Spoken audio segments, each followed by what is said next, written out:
Aujourd'hui, je reçois Charlotte Colifont, mangeuse d'herbe. Elle va nous présenter une recette. Comme ça, on la laisse se présenter. Bonjour Charlotte.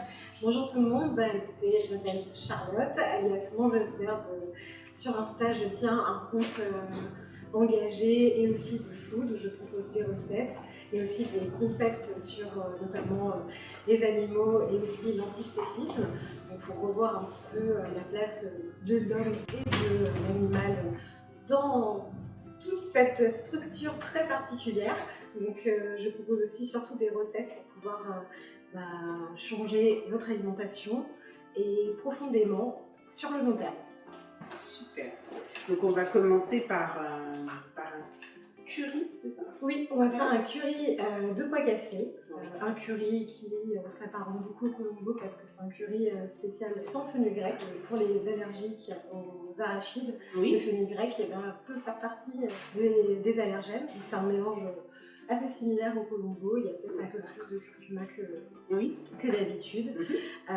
Donc voilà, on va utiliser quelques petits champignons, des pois cassés, du riz rouge pour accompagner à la fin, des épinards avec un tout petit peu de ciboulette à la fin. Tout ça avec le cœur du plat, ce sera vraiment cuire les épices d'une manière assez particulière. Par exemple, aux Antilles, on le fait souvent en sauce. Dès que c'est en sauce, on rajoute la poudre après ou on laisse un petit peu griller sur des produits animaux tels que le poulet, etc. Là, vraiment, on va saisir les épices dans l'huile, vraiment façon indienne, parce que ce qui m'a inspiré ce plat, c'est notamment les influences indiennes qui sont présentes dans les Caraïbes.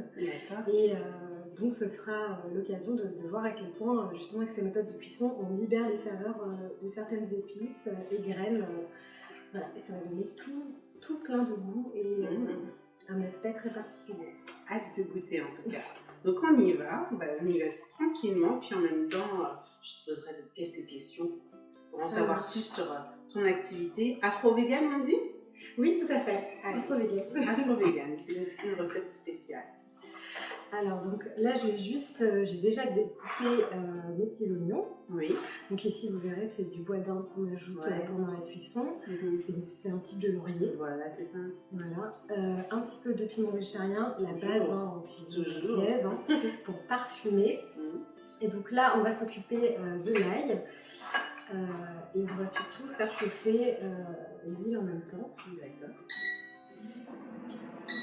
Alors Charlotte, quand as-tu commencé ton aventure végétale? Alors ça va faire aujourd'hui 4 ans. 4 ans que je suis végane, donc j'ai rencontré une personne noire végane.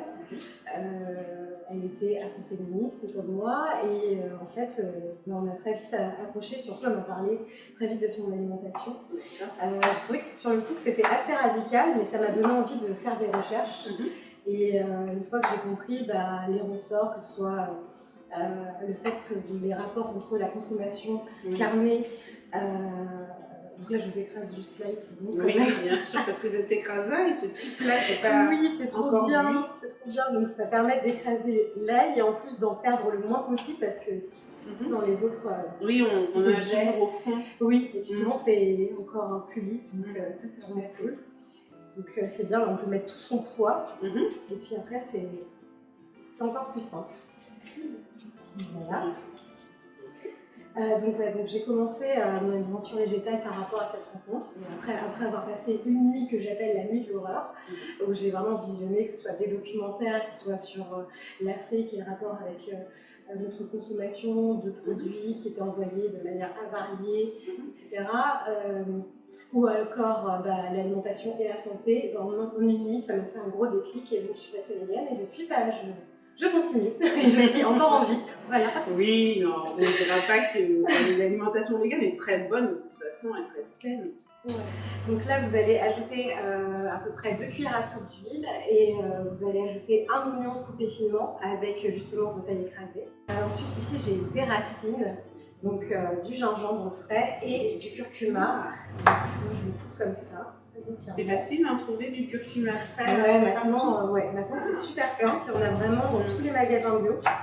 Et ça c'est vraiment cool parce que ça n'a rien à voir avec la poudre. C'est bien la poudre pour avoir un goût global et puis pas trop s'embêter. D'accord. C'est vrai que en mode racine et justement revenu dans un peu d'huile, ça change vraiment tout.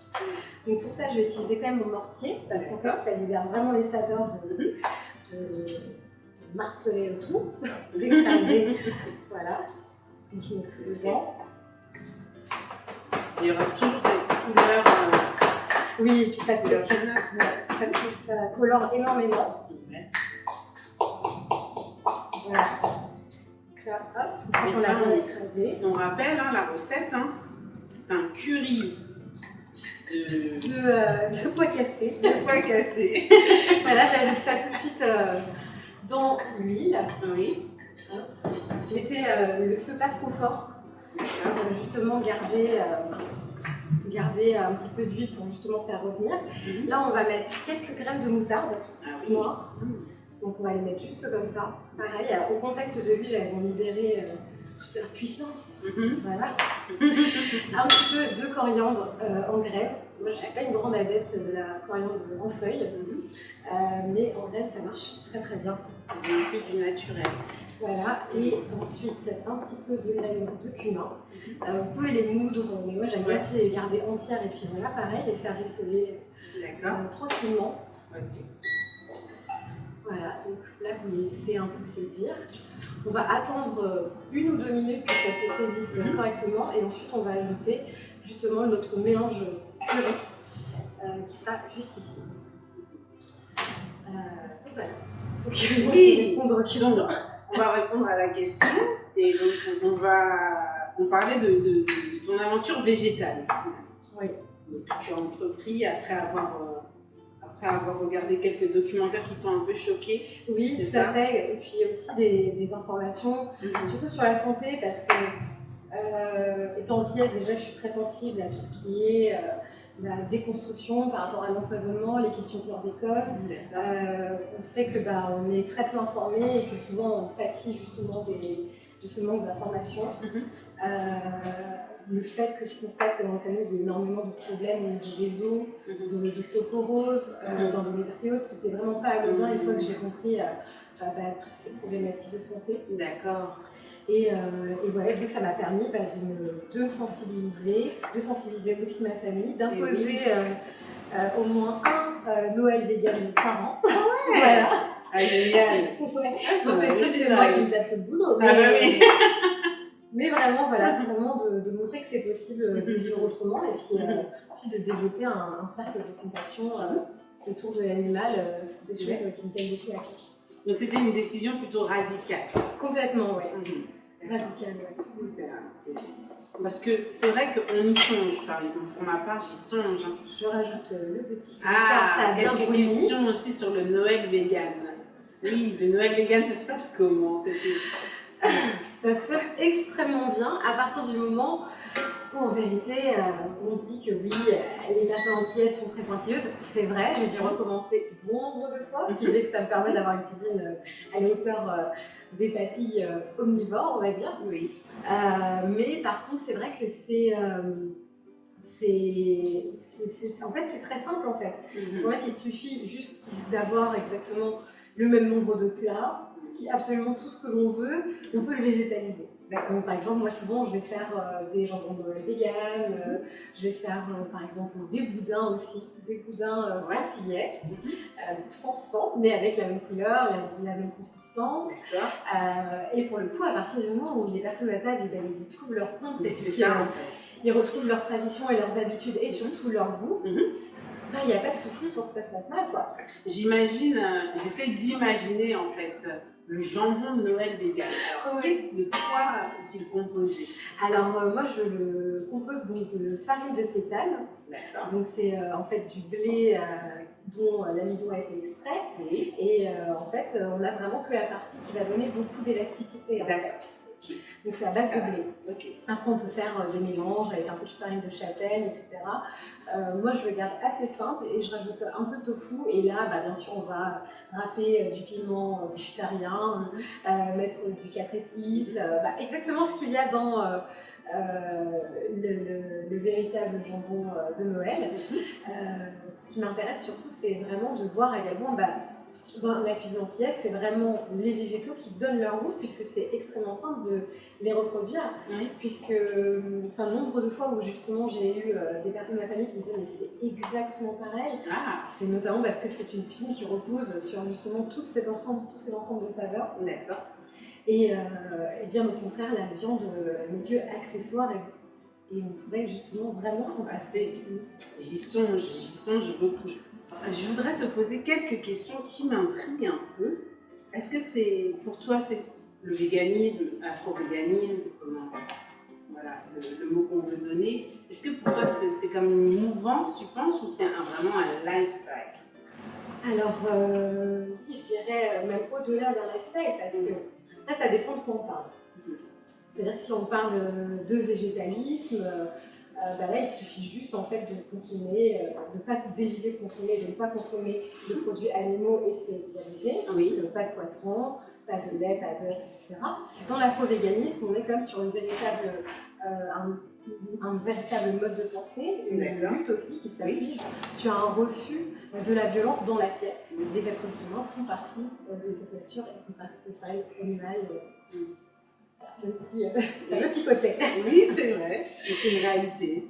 Je vais rajouter les pois cassés que j'aurais fait tremper plusieurs heures, donc laisser poser la nuit. Ça permet de rendre ce type de légumineuses plus digestes. D'accord. Et donc voilà, donc là je vais rajouter, vous voyez là ça a bien caramélisé. Oui. Et donc on va les faire revenir un petit peu comme ça avec les épices. Oui. Ça sent bon, Ouais, ça commence. J'adore. Je regarde, je prends des notes parce que je suis tentée de m'approcher au fur et à mesure, je suis flexitarienne. Mais cette façon de vivre et cette déontologie, j'y adhère beaucoup et j'y pense vraiment. En fait, c'est vraiment comprendre que dans les produits animaux, on peut vraiment s'en passer. Et bien sûr, les produits animaux, pour moi, pour changer vraiment véritablement un mode de vie, il faut aussi considérer bien sûr la souffrance animale et leur vie. Oui. Si bien sûr on se dit juste c'est bon pour la santé, c'est bien, je vais avoir plus d'énergie, ça suffit pas. C'est comme pour moi un régime ou faire du sport, pour des raisons esthétiques, on va pas tenir. C'est clair. Ce qui est important, c'est vraiment de considérer la vie de l'animal et de comprendre que on lui ôte la vie et on peut s'en passer, donc pourquoi ne pas le faire? Et bien sûr, on sait que les produits animaux, toute la chaîne, que ce soit même les produits laitiers, engendrent la mortalité et sont extrêmement liés par rapport au cycle carné et à cette machine industrielle. C'est vraiment une autre façon de faire, une autre façon de penser. C'est surtout une autre façon de penser, mais quand on déconstruit, que ce soit la période précoloniale en Afrique centrale, Afrique de l'Ouest notamment, et c'est ça qui m'a vraiment impressionnée dans mon parcours végétalienne, c'est que je me suis rendu compte que la plupart de nos plats antillais, dès qu'ils étaient végétales, ils venaient d'Afrique. C'était en fait la survivance de la déportation. Et dès qu'il y avait notamment ces produits animaux comme le jambon antillais, des choses comme ça, c'était des marques de présence coloniale, et donc européenne. Donc pour moi, c'était hyper intéressant de voir que dans la cuisine, on avait justement cet état de paix, comme on peut dire, à un espace, et de violence qui était extrêmement relié à l'exploitation et à la domination coloniale. Et c'était intéressant qu'à chaque fois que je fasse des recherches, dès qu'il y avait de la viande, pourquoi il y avait de la viande, on sait que par exemple par rapport à l'esclavage, même dans le Code noir, la viande était la viande et la morue notamment, qui d'ailleurs ne vit pas en Caraïbes. Ça aussi, c'est très intéressant de savoir pourquoi est-ce qu'on va avoir justement cette présence de poissons d'eau froide dans une mer caribéenne. Donc tout ça, vraiment, ces questions sur l'impérialisme alimentaire, en fait, se lit dans les plats, c'est juste évident. Et pour moi, c'est vraiment une résilience, en fait, de changer ces... C'est intéressant. En fait, c'est beaucoup plus profond qu'un simple plat végétal. C'est plus... Il y a vraiment une déontologie derrière, une histoire finalement qui se rattrape. Il y a une histoire, et pour moi, c'est aussi se relier. Ça a bien accroché. Ça fait. Tout ce qui est épices, ça a bien pris et ça a bien été absorbé. Donc là, ce qu'on va faire, c'est qu'on va déglacer avec un feu légèrement plus fort, avec un peu de sauce tamari. La sauce tamari, c'est vraiment le petit coup fumé qui va bien dans les plats végétaliens. On peut l'utiliser pour tellement de choses. Voilà, ça permet vraiment de donner beaucoup de goût et ça remplace un peu le sel. Et c'est sauce tamari, qui est aussi la sauce soja. Donc voilà. Mais moi, j'aime bien la sauce tamari. Je sais pas, j'aime bien son assaisonnement. Donc là, hop, je glace. Et à partir de là, on va rajouter un peu de sauce tomate. Merci. Donc à peu près 1 ou 2 cuillères à soupe en fonction de vos goûts. Voilà. Là, pareil, au début, on laisse bien la sauce imprégner les légumes. Voilà. Ça nous fait une belle coloration. Oui, voilà, exactement. Puis, quand on met trop vite et trop tôt le déglacé ou même une sauce comme ça, bah, ça va juste se dissoudre dans les liquides, mais ça ne va pas vraiment pénétrer l'aliment. Ça, c'est vraiment des astuces sympas. Donc là, après ça, on va mettre des petits champignons de Paris. Voilà. Donc pareil, les faire revenir. La base, c'est le foie cassé. Voilà, c'est ça. Mais on alimente. Oui, voilà, vous pouvez ajouter champignons, des pousses d'épinards. Oui, c'est ça. Ouais. Okay. On peut, à la base, on peut mettre aussi du pak choy, on peut mettre des choux, voilà. C'est un type de chou, un peu comme le chou chinois qui est un peu allongé comme ça, mais un peu plus court et il a des feuilles plus vertes. Et en fait, c'est un peu l'astuce nutrition. Dès que les feuilles sont bien vertes et vert foncé, comme par exemple les épinards, là, c'est ce qui va vous apporter beaucoup de fer. Donc pour les anémies, les légumineuses, c'est super bien. Et tout ce qui est les feuilles foncées. D'accord. C'est foncé, c'est bien super. Beaucoup de super aliments aussi, on pourrait rajouter. Ah oui, complètement. On peut, dans le règne végétal, on a tout ce qu'il faut. On a absolument tout ce qu'il faut. Le règne végétal, j'aime l'expression. tu as 20 cas sur Instagram. Oui, c'est super bien, ça fait 1 an et demi et je suis vraiment contente de cet essor et puis le fait que ça parle aux gens. Oui. Et que malgré ma radicalité, les gens arrivent à entendre. Bien sûr, après je leur fais à manger, donc ça permet de faire glisser le truc. Oui. Là, je vais rajouter un peu d'eau. Donc là, vraiment, on va commencer un petit peu le moutonnage. Alors, quand est venue cette idée de construire, de créer, ce compte Instagram? Alors, ça m'est venu il y a 1 an et demi. D'accord. Et parce que j'avoue que quand on passe vegan, on est particulièrement enragé. Donc, enragé par beaucoup de choses. Donc, on est inquiète aussi pour sa famille parce qu'on comprend un peu tous les dessous de ce qu'ils consomment. Et on se dit, ah ouais, mais là, ça ne va pas du tout. À chaque fois, je demandais à des personnes. Des personnes de ma famille, oui, mais vas-y, avance, essaie de faire ci, essaie de faire ça. Et bien sûr, toujours l'excuse, oui, mais les recettes que je trouve, c'est pas adapté à mon palais, je trouve que c'est pas bon. La dernière fois, j'ai fait une soupe de miel avec des protéines de soja, c'était dégueu. Oui, je veux bien concevoir, parce que moi aussi, j'ai fait quelques trouvailles vraiment très appétissantes sur Internet. Donc, je me suis dit, comme il n'y a pas forcément beaucoup de ressources, je vais leur fournir. Et du contenu. Voilà, et puis très souvent, quand j'étais en phase omnivore, c'était mais qu'est-ce que tu manges? Est-ce que tu manges des choses? Tu manges quoi? Des cailloux? C'est pour ça d'ailleurs que je me suis appelée mangeuse d'herbe pour prendre les devants. Ah, d'accord. Des blagues, si on peut appeler ça, des blagues. Donc ça m'a permis de aussi m'alléger en me disant, au lieu de passer toute une soirée à discuter avec des personnes, parfois même débattre, je me suis dit, je vais créer un site où il y aura tant des articles et tant des recettes avec justement l'histoire de ces plats, comme ça, hop, ça me déchargeait un peu d'une charge mentale.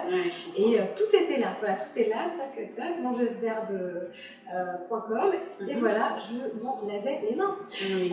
Et les personnes qui étaient vraiment intéressées, ils y allaient, et puis les personnes qui étaient juste là pour communiquer, ils abandonnaient. Voilà. D'accord, mais c'est intéressant. C'est intéressant parce que tu crées du contenu, tu nous informes historiquement, etc.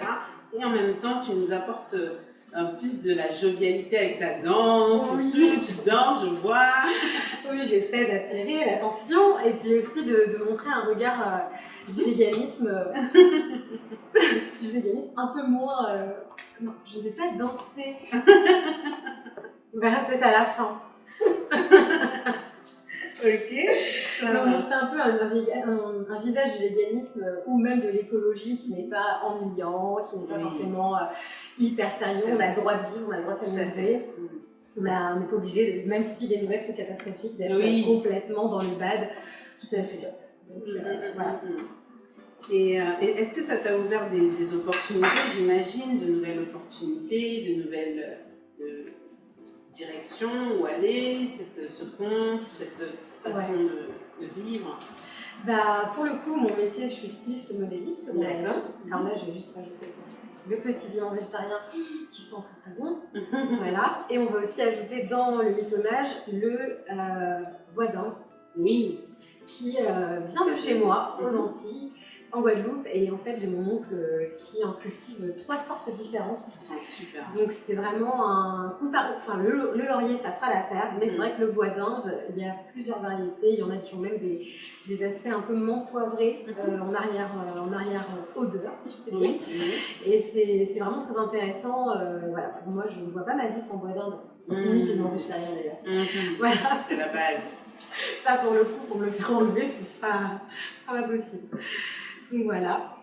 Je veux aussi un petit peu poivrer et on va saler vers la fin parce que le sel, pendant la cuisson, bah, justement, ça se déploie justement, ça peut hausser justement cette teneur en sel, donc c'est mieux de le faire à la fin. À la fin, c'est mieux aussi, voilà. Ça y est, à la fin. Un peu de poivre de salé dedans. Voilà. J'utilise aussi beaucoup de poivre de Penja, je trouve que c'est vraiment très parfumé et c'est meilleur. Et en plus, il y a plein de minéraux dans le poivre, donc c'est bien de le moudre avant, quitte à utiliser un mortier. Voilà, ça fait très très bien l'affaire et les saveurs ne seront que meilleures, contrairement au poivre déjà moulu. Tu vois, on est vraiment presque à la fin de la recette. Ouais, bah bientôt, voilà, ça faut que ça s'affiche. Tranquille. Un petit peu et un petit peu baissé. Donc tu me posais une question tout à l'heure. Oui, quelles opportunités ça t'a ouvert? Bah écoute, moi c'est vrai que deux métiers, donc je suis styliste modéliste, ça m'a donné une opportunité de faire autre chose parce que c'est vrai que je me sentais un petit peu bloquée dans cette voie où j'adore la mode, mais niveau impact environnemental c'est quand même catastrophique. Niveau ressources aussi, notre rapport aux ressources en devenant végane, mon rapport en tout cas a beaucoup changé. Je me suis rendu compte que j'avais pas forcément envie d'être dans cette surconsommation, même si j'aime beaucoup justement, j'aborde on va dire plus la mode d'une manière artistique. Donc ça m'a permis, la nourriture, une fois qu'on l'a mangée, c'est bon, il n'y a pas trop de pertes, il n'y a pas trop de déchets, donc c'est quelque chose qui me rassure un peu, je dirais. Et c'est vrai que ça m'a permis de me dire que j'avais envie de plus me développer sur ce sujet, peut-être écrire des livres. En ce moment je donne des conférences, donc vraiment sur les raisons du véganisme, sur un antispécisme décolonial. Ça me permet aussi d'avoir envie peut-être de créer des livres de cuisine, des ateliers pour permettre aux gens de changer leur alimentation. Des ateliers vegan, afro-vegan. C'est ça, des ateliers de cuisine. Ouais. Déjà, j'en donne avec l'école panafricaniste Sokoko. Donc là, c'est vraiment dédié aux enfants. Donc c'est vraiment hyper intéressant de voir que les parents sont capables de laisser leurs enfants avoir accès à de telles informations, parce qu'en plus des recettes, je propose un petit PowerPoint sur l'éducation animale. C'est bien, c'est de la transmission, c'est du partage. Qui est bien sûr que ce soit sur le kémétisme, l'alimentation à l'époque de l'Égypte antique, mais aussi l'alimentation Kimintou, du Congo. Alors il y en a qui vont peut-être se poser la question, Kémit. Moi je sais, mais Kémit. Alors oui, les Kémètes, c'est l'empire. C'est l'empire tel qu'on connaît aujourd'hui sous le nom grec égyptiens, égyptiennes. Donc voilà, ça permet en fait, c'est une période nommée par les anciens descendants qui permet justement de revenir sur cette histoire qui a été falsifiée. Et bien sûr, dans la cuisine, quand on voit toutes ces parties carnées qui sont limite omniprésentes et dont on penserait ne jamais se passer, ça permet en fait de voir à quel point notre regard sur notre culture dans sa diaspora a été extrêmement faussé. Et en fait, ces outils que l'on croit être les nôtres sont loin d'être les nôtres. Donc c'est important aussi de renouer avec ça. Et c'est ce que fait l'école panafricaine. Elle propose aussi des cours d'histoire avec Wafongo, qui est aussi un brillant historien. Et donc voilà, ça permet vraiment d'apprendre énormément de choses sur les héros qui ont façonné l'histoire noire, les empires, qu'est-ce qu'il y avait avant, comment ça s'est transformé. C'est super intéressant de l'aborder. Et donc toi, est-ce que tu dirais que ta cuisine est plutôt végane ou afro-végane? Parce que il y a une petite nuance, je pense, sur pour moi, là j'ajoute le lait de coco, qui va adoucir, régler l'amertume parce que c'est déjà sucré. Combien environ? Je dirais une demi-boîte pour cette quantité, mais si vous faites, là parce que moi je ne vais pas faire une recette énorme, mais si vous faites pour plusieurs personnes, vous mettez la boîte entière. Là j'ai mis une demi-boîte de lait de coco. 200 ml. Voilà. Donc là c'est beau, j'adore le lait de coco. Le lait de coco 100%... 100% vegan, parce qu'il faut savoir que les noix de coco peuvent être ramassées par des singes qui sont dressés, enchaînés. Donc il faut savoir que tous les laits de coco ne sont pas vegan, parce que vegan ça veut dire pas de produits animaux, mais pas non plus d'exploitation animale. Voilà, mais vous trouvez très facilement dans des produits, dans des boutiques bio, etc. Là, on va rajouter les épinards qui vont réduire dans la sauce en dernier. Je les ajoute toujours en dernier par rapport à leur acide folique, donc qui peut en fait justement bloquer l'absorption du fer. Donc ça permet justement juste de les plonger et de ne pas justement trop altérer les propriétés. Et ça permet aussi en dehors de garder tout ça, d'avoir un petit peu un croquant et quelque chose qui n'est pas trop non plus trop dissous. On a déjà tout qui va être bien mis en place et en même temps on va saler. Voilà. Donc là moi j'aime bien, je ne calcule pas en pincée, je calcule en creux de la main. Creux de la main. Voilà, donc à peu près ça. Sel de Guérande? Non, là on est sur du sel d'Himalaya. Donc le sel rose d'Himalaya. Que pareil, je réduis en poudre à chaque fois. Généralement j'achète en gros sel, façon gros sel. Et voilà, c'est un sel qui est énergétiquement plus élevé si on est sur ces sphères-là. Et niveau nutriments, il y a aussi énormément de nutriments, de minéraux.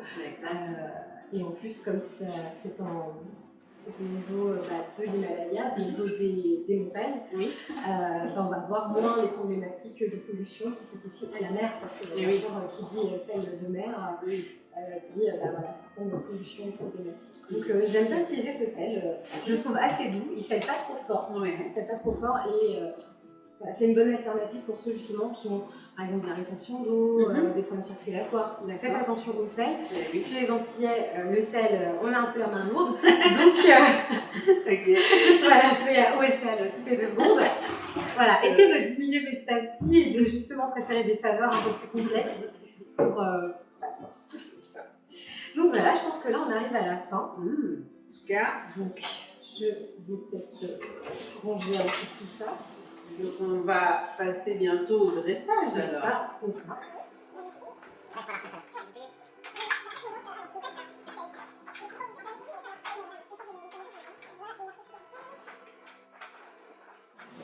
Alors maintenant qu'on a débarrassé, je t'offre pour qu'on goûte ensemble. Merci. Est-ce que tu aimes bien manger pimenté? J'aime bien, mais légèrement. Moi j'aime bien rajouter une petite poudre légère comme ça et ensuite sur le plat. Mais voilà, pour l'instant, t'inquiète pas, ce sera pas trop fort. Pour finir, c'est bien toujours de garder votre curry, de le préparer un petit peu à l'avance parce que comme tous les plats, quand on les réchauffe, c'est encore meilleur, quoi. Donc laissez-le refroidir, ensuite réchauffez-le. Donc si vous pouvez prendre un peu d'avance, c'est tout. Voilà, ok. On goûte. Vas-y, c'est parti. C'est parti? Ouais. Allez. La goutte, moi j'aime bien ne pas faire trop cuire les. Voilà. Vas-y, oui, on mange ensemble, ok? On va goûter.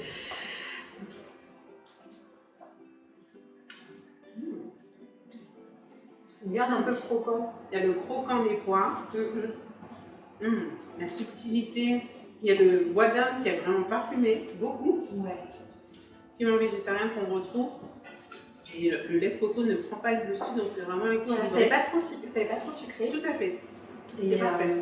Voilà, donc moi j'adore cette recette, donc on va peut-être dresser. Eh oui, on va dresser. Voilà. C'est ta spécialité, ça. Le dressage. Le dressage. Je sais pas.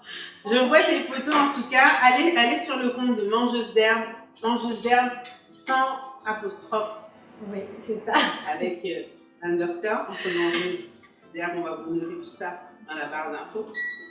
Et vous allez voir de beaux dressages, de belles assiettes, des danses de Charlotte. Oui, je mets l'esthétique au centre de mes plats. C'est très Je sais important. pas si je suis très forte en dressage, mais par contre, ce que j'adore, c'est la belle vaisselle et surtout créer des histoires autour du plat avec justement des fleurs, des fleurs séchées. Dès qu'on m'offre des fleurs, je suis en mode oh ouais, trop bien, je vais pouvoir faire des compositions. C'est super.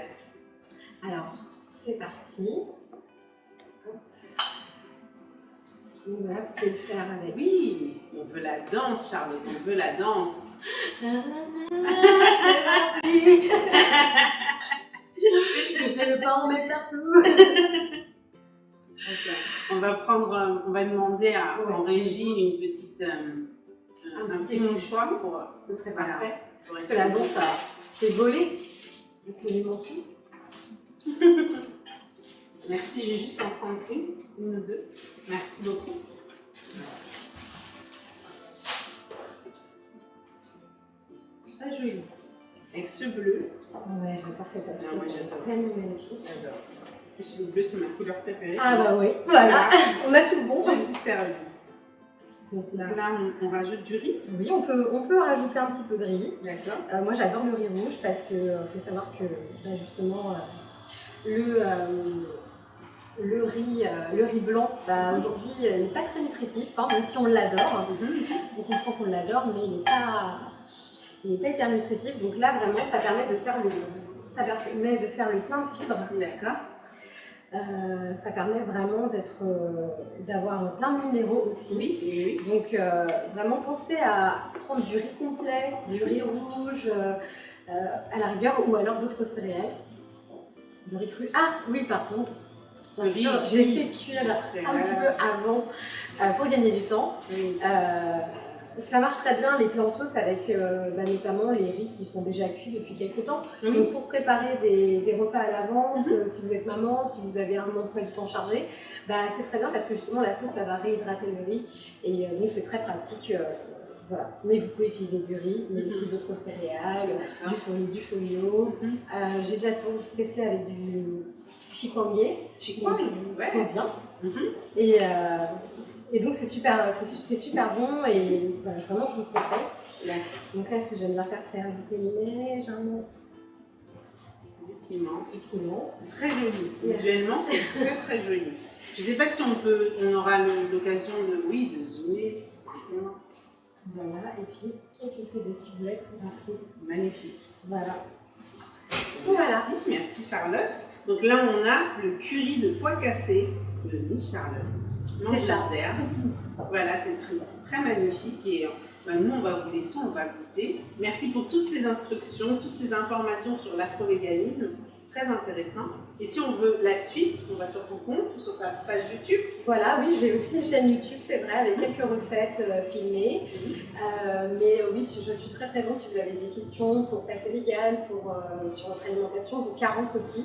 Je suis très présente et je fais en sorte d'être là pour répondre à vos questions. De l'actualité avant de nous quitter. De l'actualité, là bientôt je serai présente au Smax Festival qui est donc un festival vegan mais aussi écologique. Donc voilà, des nouvelles conférences, certainement des ateliers qui vont bientôt sortir. Mais voilà, plein de choses en fait que je découvre au fur et à mesure. Mais et voilà, j'espère bientôt un livre de cuisine. Ah, ça, Just for you. on sera là. Bon, on te réinvitera certainement pour savoir ce que tu nous jettes dans ton livre de cuisine. Ouais. Merci beaucoup, Charlotte. Merci beaucoup. À bientôt. Au revoir.